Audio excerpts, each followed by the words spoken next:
अच्छे लोगों के साथ बुरा क्यों होता है? यह प्रश्न आपके भी मन में आता होगा कि अच्छे लोगों के साथ ही बुरा क्यों होता है, जबकि बुरे लोग के साथ कुछ नहीं होता। यह विचार आपके भी मन में आता होगा। तो आज हम आपको को श्री कृष्ण द्वारा बताए गए बातों का बताने जा रहे हैं। भगवत गीता के अनुसार अर्जुन के मन में जब भी कोई दुविधा उत्पन्न होती थी, वो उसके समाधान के लिए भगवान श्री कृष्ण के पास पहुंच जाते थे। एक दिन की बात है, अर्जुन भगवान श्री कृष्ण के पास आए और बोले, हे वासुदेव, मुझे एक दुविधा ने घेर रखा है। श्री कृष्ण की यह बातें सुनकर अर्जुन हैरान हो गए और बोले, हे नारायण, आप क्या कहना चाहते हैं? मेरी समझ में नहीं आया।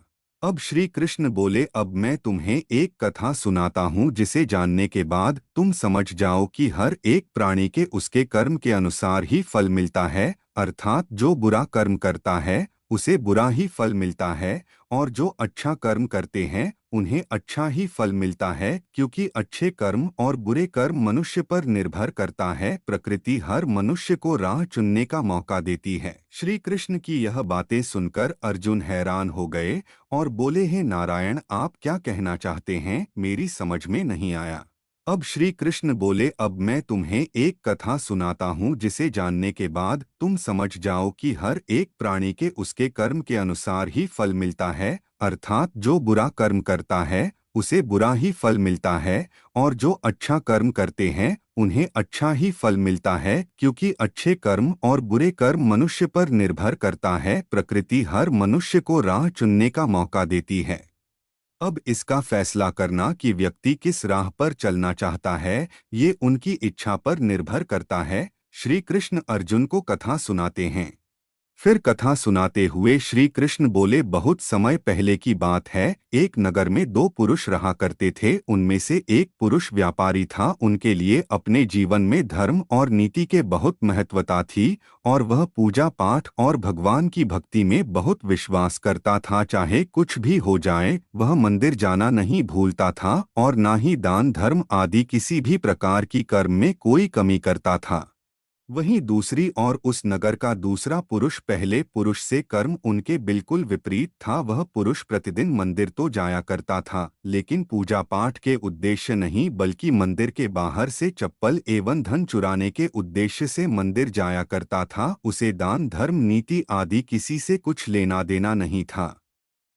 इसी तरह समय बीतता गया, और एक दिन उस नगर में जोर से बारिश हुई, जिसकी वजह से उस दिन नगर के मंदिर में पंडित के अलावा और कोई नहीं था। यह बात जब दूसरे पुरुष को पता चली तो उसके मन में ख्याल आया कि अभी सही मौका है मंदिर के धन को चोरी करने के लिए, और वह बारिश में ही मंदिर पहुंच गया। और वो व्यक्ति मंदिर पहुंचकर उस पंडित की नजरों से बचकर मंदिर के सारे धन और जेवरात चुराकर वहां से निकल गया। उसी समय धर्म कर्म में विश्वास रखने वाला दूसरा पुरुष भी मंदिर पहुंचा और भगवान के दर्शन किए, परंतु दुर्भाग्य से मंदिर का पुजारी उस दूसरे पुरुष को ही चोर समझ बैठा और शोर मचाने लगा। शोर सुनकर मंदिर में भीड़ जमा हो गई, और सभी लोग उस भले पुरुष को चोर समझ बैठे और उसे अपमानित करने लगे।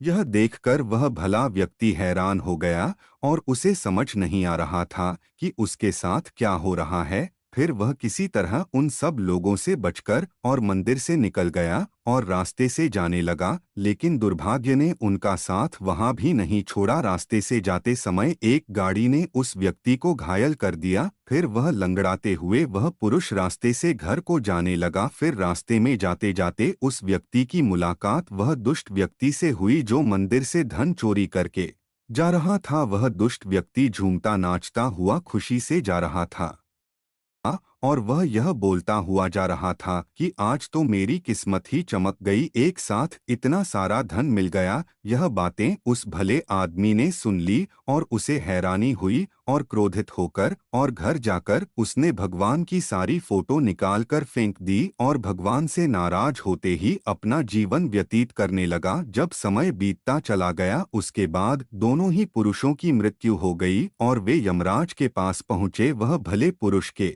बगल में उस दुष्ट व्यक्ति को खड़े देखकर यमराज से पूछ ही लिया कि मैं तो हमेशा अच्छे कर्म करता था, पूजा पाठ दान धर्म आदि में विश्वास रखता था, जिसके बदले जीवन भर मुझे अपमान दर्द और दुखी ही मिला, और इस अधर्म करने वाले पापी व्यक्ति को अपार धन और इसका जीवन सुखी से गुजरा, ऐसा क्यों? इस पर यमराज ने उस व्यक्ति को बताया कि पुत्र, तुम गलत सोच रहे हो। जिस दिन तुम्हें गाड़ी से टक्कर लगी थी उस दिन वास्तव में तुम्हारे जीवन का आखिरी दिन था, परंतु तुम्हारे किए गए अच्छे कर्मों के कारण ही तुम्हारी मृत्यु एक छोटे से दुर्घटना में परिवर्तित हो गई।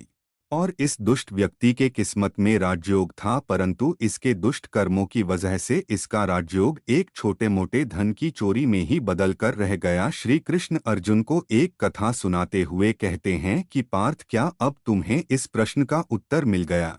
इंसानों को ऐसा सोचना कि भगवान उनके अच्छे कर्म को नजरअंदाज कर रहे हैं, यह बिल्कुल भी सत्य नहीं है। भगवान हमें क्या किस्मत में दे रहा है, यह लोगों को समझ में नहीं आता, लेकिन अगर आप अच्छे कर्म करते तो भगवान की कृपा सदैव आप पर बनी रहती है। इसलिए मनुष्य को चाहिए कि वह जीवन में अपने अच्छे कर्म करते हैं। भगवान श्री कृष्ण गीता में भी बताया है कि किसी के द्वारा किया गया कर्म बेकार कभी नहीं जाता, भले ही कर्म अच्छा हो या बुरा। तो मित्रों, आशा करता हूँ कि आपको यह वीडियो अच्छा लगा होगा, तो हमारे वीडियो को लाइक करें और हमारे चैनल को सब्सक्राइब करके बेल आइकन जरूर दबाएं। धन्यवाद मित्रों, मिलते हैं अगले वीडियो में।